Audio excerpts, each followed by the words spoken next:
નમસ્કાર. આજની આપણી વાર્તા છે માની ચૂપ. ખબર છે, આ એક એવી વાર્તા છે જે કદાચ આપણને બધાને ક્યાંક ને ક્યાંક સ્પર્શી જ જશે. એવા સંબંધોની વાત છે જેને આપણે ઘણીવાર સામાન્ય માની લઈએ છીએ.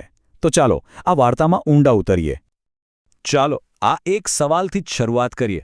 જરા વિચારો, એવા કયા શબ્દો છે જે આપણે રોજ સાંભળીએ છીએ, એટલી વાર સાંભળીએ છીએ કે હવે એની કોઈ કિંમત જ નથી રહી. પણ ક્યારે વિચાર્યું છે કે જો એ શબ્દો અચાનક સંભળાતા બંધ થઈ જાય તો? બસ આ વાર્તા આજ એક અહેસાસની છે. તો વાર્તાનો પહેલો હિસ્સો છે રોજની એ જ વાત. એક મા દીકરા વચ્ચેની એકદમ સામાન્ય પણ પ્રેમ અને કાળજીથી છલોછલ દિનચર્યા. બસ આ દ્રશ્યને જરા મનમાં લાવો. રમેશ ઓફિસ જવા માટે નીકળે છે અને એની મા દરરોજની જેમ જ દરવાજે ઊભી છે એને વળાવવા માટે. આપણામાંથી ઘણાના ઘરમાં કદાચ આવું જ થતું હશે નહીં? એકદમ સામાન્ય પણ કેટલું પ્રેમભર્યું દ્રશ્ય.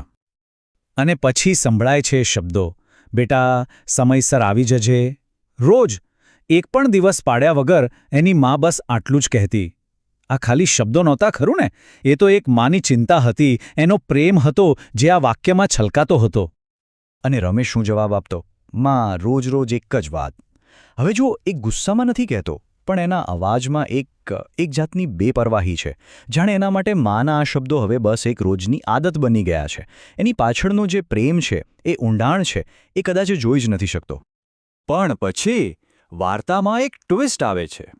ઉતાવળનો એક દિવસ, એક એવો દિવસ જેણે બધું જ બદલી નાખ્યું. અને કારણ શું હતું? ઓફિસની એક મોટી મીટિંગ. ઘણીવાર એવું નથી થતું આપણી સાથે? કામનું ટેન્શન, ભાગદોડ, આ બધામાં આપણી અસલી પ્રાથમિકતાઓ ક્યાંક પાછળ રહી જાય છે. રમેશ સાથે પણ બસ એવું જ થયું.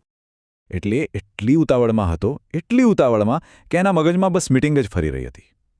અને બસ આ જ ઉતાવળમાં એ કંઈક એવું કરી બેઠો જેનો અફસોસ એને આખી જિંદગી રહેવાનો હતો.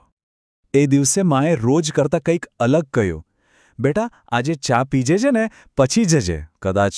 કદાચ એ દીકરા સાથે 2 પળ વધુ વિતાવવા માંગતી હતી. બસ એક નાનકડી એવી વિનંતી હતી. રમેશે સીધો ઘડિયાળ સામે જોયું અને એક પળમાં એણે એક પસંદગી કરવાની હતી. એક બાજુ ઓફિસની ઉતાવળ હતી અને બીજી બાજુ માનો પ્રેમભર્યો આગ્રહ. અને એણે શું પસંદ કર્યું? ઉતાવળ. આજે નથી માં, મોડું થઈ રહ્યું છે. કેટલા સહેલાઈથી આપણે આ શબ્દો બોલી દઈએ છીએ નહીં? પણ આ વાર્તામાં આ શબ્દો બહુ જ ભારે પડ્યા.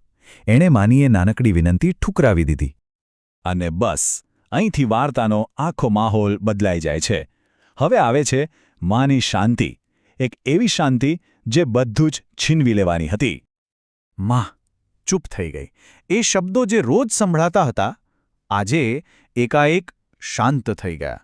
અને ચૂપકીદી કોઈ મોટા તોફાન પહેલાંની શાંતિ જેવી હતી. એ જ સાંજે રમેશના ફોનની રિંગ વાગી. અને એ ફોન એવો હતો જે દુનિયાનો કોઈ દીકરો કે દીકરી સાંભળવા ન માંગે. ખરેખર જિંદગી એક પળમાં કેવી રીતે બદલાઈ જાય છે નહીં? જ્યારે ભાગતો હોસ્પિટલ પહોંચ્યો તો માં શાંતિથી સૂઈ રહી હતી. પણ એ એવી શાંતિ હતી જે હવે ક્યારેય તૂટવાની નહોતી. એમની આંખો હંમેશ માટે બંધ થઈ ચૂકી હતી. ડૉક્ટરે આવીને શું કહ્યું? બસ એટલું જ. એમનું દિલ બહુ થાકી ગયું હતું. કદાચ દીકરાની ચિંતા કરીને, કદાચ એની રાહ જોઈને. સાચી વાત છે, જે પ્રેમ આપણને જીવાડે છે એ પ્રેમ ક્યારેક થાકી પણ જાય છે. હવે વાર્તાનો અંતિમ પડાવ આવે છે. સમયનો પડઘો. રમેશનો પસ્તાવો.